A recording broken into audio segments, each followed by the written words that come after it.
Hello and welcome to the shed. In today's video we're going to be looking at hammers and mallets.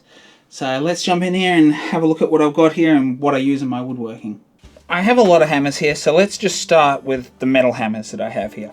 So we have just the standard claw hammer. I think everyone knows what a standard claw hammer is used for. Now I know there's a bunch of different varieties of claw hammers. This is just a standard old claw hammer that my dad had. Does what a hammer does, and it's used for pulling out nails as well.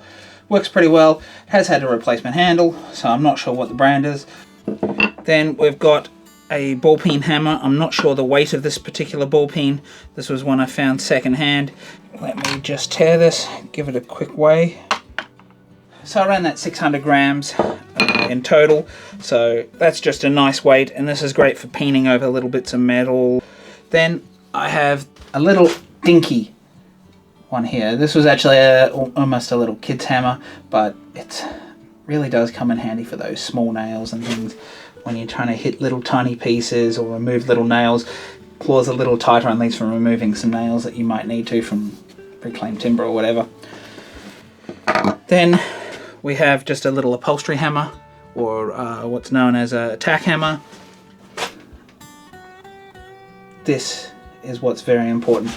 You can hold a little tack, tap it in to start it between your fingers without smashing your fingers, and then just ride the little tacks in home after. Then we just have a, I think this was a 300-ish gram copper-headed Japanese hammer.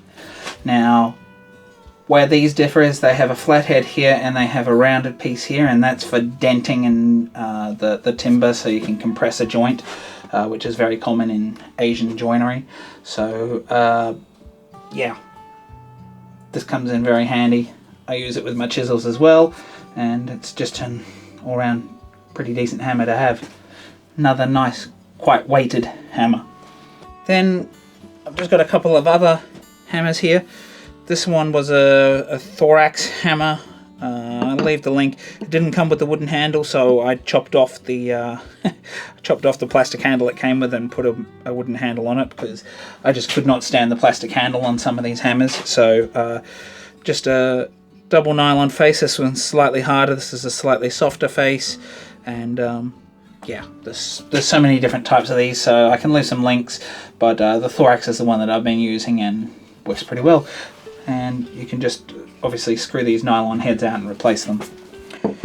Then there's just a little, well, I guess I was modelling it on a Ballpeen hammer. This is just a little wooden hammer that I made up on the lathe when I was first learning to use the lathe, and believe it or not, this little light thing is actually very useful for little tiny adjustments on your hand plane blades. So yeah, just another option. Then we move into mallets. Now, don't buy a mallet. There is no reason for you to buy a mallet. They are so easy to make. You can have this style where it pushes in, or just one where it comes straight through and you peg it. I'll leave the video to where I made this one down below. This one works very well.